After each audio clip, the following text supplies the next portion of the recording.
Tamil Senior, December 1978. Get ready. 10 seconds. 5 seconds. Start. ஐயா, இந்த மாநிலத்தில் வேளாண்மை நிலை மனநிறைவு அளிப்பதாக அமைந்திருக்கிறது. ஆனாலும் வறட்சி நம் முன்னேற்றத்தை தடைப்படுத்தி இருக்கிறது. நம்முடைய தேவை போக உபரியாக உள்ள தானியத்தை கவனத்துடன் கணக்கிட்டு விற்பனைக்கு என்று உபரி தானியம் பெருமளவில் அரசாங்க கட்டுப்பாட்டில் இருந்தாக வேண்டும். இதன் மூலம் இதுதான் நாம் கையாளும் அணுகுமுறை என்று அரசாங்கம் குறிப்பிட்டிருக்கிறார்கள். அந்த கட்டுப்பாடு மிக மிக அவசியம்.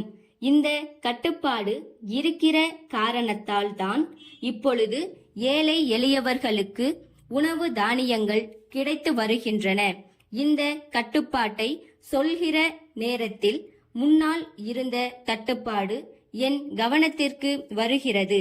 இப்பொழுதும் இவ்வளவு வறட்சி வந்த நேரத்தில் கூட, புயல் வெள்ள பாதிப்பு நேரத்தில் கூட தமிழகத்தில் எந்த இடத்திற்கு போனாலும் நம்மால் உணவு தானியங்களை பார்க்க முடிகிறது, கேட்டு விலைக்கு வாங்க முடிகிறது.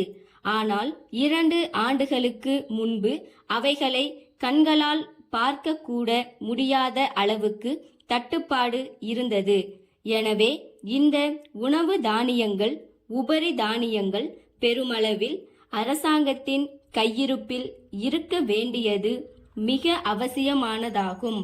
அதற்கான வகையில் அரசாங்கத்தினர் உற்பத்தி, கொள்முதல், விநியோகம் இந்த 3 துறைகளிலும் தற்போது மேற்கொண்ட நடவடிக்கைகள் பாராட்டத்தக்கவை, வரவேற்கத்தக்கவை ஆகும்.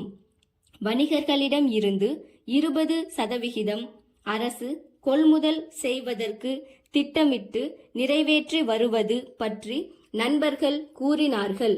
உணவு பொருள்களை வழங்குகிற கழகம் அமைத்திடவும், அந்த கழகம் சில்லறை கடைகள் பலவற்றை சீராக பல்வேறு மாவட்டங்களிலேயும் சென்னையிலேயும் அமைத்து தானியங்கள் கொடுக்கிற வகையிலேயும் மேற்கொள்ளப்பட்ட நடவடிக்கைகள் பாராட்டத்தக்கவையாகும். மாநில அரசு முயற்சியால் மட்டுமல்லாமல் மத்திய நிதி வரி விதிப்பு கொள்கை மூலம் தான் விலைவாசியை கட்டுப்படுத்த முடியும். நான் இதை சொல்கிற போது இந்த அரசு இவைகளை அறிவித்த வகையிலேயும் உணவு தானியங்கள் ஏழைகளுக்கு, இல்லாதவர்களுக்கு, பாட்டாளிகளுக்கு கிடைக்காமல் போகக்கூடாது என்கிற வகையிலேயும் எடுத்திருக்கிற முயற்சிகள் பாராட்டத்தக்கவை என்பதை தெரிவித்துக் கொள்கிறேன். இந்த விலைவாசி ஏற்றத்திற்கு வரி விதிப்பு கொள்கை ஒரு முக்கிய காரணமாகும். வேளாண்மை உற்பத்தியை பெருக்குவது அவசியம். நியாயமான நிலையான பொருளாதார வளர்ச்சிக்கு வேளாண்மை உற்பத்தி மிக அவசியம். நிரந்தரமான வேளாண்மை உற்பத்திக்கு உரம் அவசியமானதாகும்.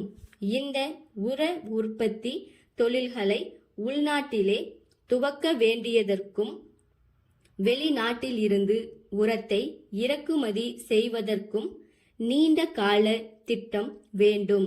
அதனுடைய அவசியத்தை மத்திய அரசு உணர்ந்து மிக அவசியமான இந்த காரியத்தை செயல்படுத்த வேண்டும் என்று இந்த நேரத்தில் நான் தெரிவித்துக் கொள்வேன்.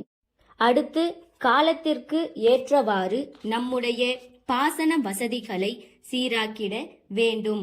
எனவே காவிரி பாசன ஏற்பாட்டை காலத்திற்கேற்றவாறு மாற்றியமைக்க வேண்டுகிறேன். காஞ்சிபுரம் பட்டு சேலை தயாரிப்பாளர்கள் சங்கம் பம்பாயில் உள்ள இந்திய பட்டு வாரியத்திற்கு அனுப்பிய கடிதம். அன்புடையீர், காஞ்சிபுரம் பட்டு புடவைகளின் நேர்த்தியை பற்றியும் விற்பனை பற்றியும் நாங்கள் சொல்லி உங்களுக்கு தெரிய வேண்டும் என்பதில்லை. நமது நாட்டின் ஏற்றுமதி வியாபாரம் கணிசமான வருமானத்தை அளிக்கிறது. இருந்தும் பட்டு சேலை தயாரிப்பாளர்களுக்கு பலவித பிரச்சனைகள் உள்ளன. இவைகளுக்கு தீர்வு காண வேண்டி இதை எழுதுகிறோம். உங்கள் வாரியத்தின் மூலம் எங்களுக்கு கிடைக்கும் கச்சா பட்டு எல்லா சமயங்களிலும் ஒரே தரமாயில்லை. இதன் காரணம் எங்களுக்கு விளங்கவில்லை. சேலை தயாரிப்பில் இதனால் ஏற்படும் மாறுதல்களை வாங்குபவர்களில் சிலர் நுணுக்கமாக பார்க்கிறார்கள். தரம் குறைந்து விட்டது என்று தீர்மானித்து வாங்காமல் போகிறார்கள். சில சேலைகள் வியாபாரம் இன்றி தேங்கி விடுகின்றன. சில்லறை வியாபாரிகள் இது பற்றி எங்களுக்கு தெரிவிக்கிறார்கள். ஆகவே எங்களுக்கு ஒரே இடத்தில் திரட்டப்பட்ட கச்சா பட்டை குறிப்பாக மைசூரில் இருந்து சப்ளை செய்யுமாறு கேட்டுக்கொள்கிறோம். கைத்தறி முறையை விட இயந்திர முறையை கையாண்டால் சிறந்த ஜரிகை தயாரிக்கலாம் என்பதையும் தெரிவித்துக் கொள்கிறோம். தங்கள் உண்மையுள்ள ஸ்டாப்.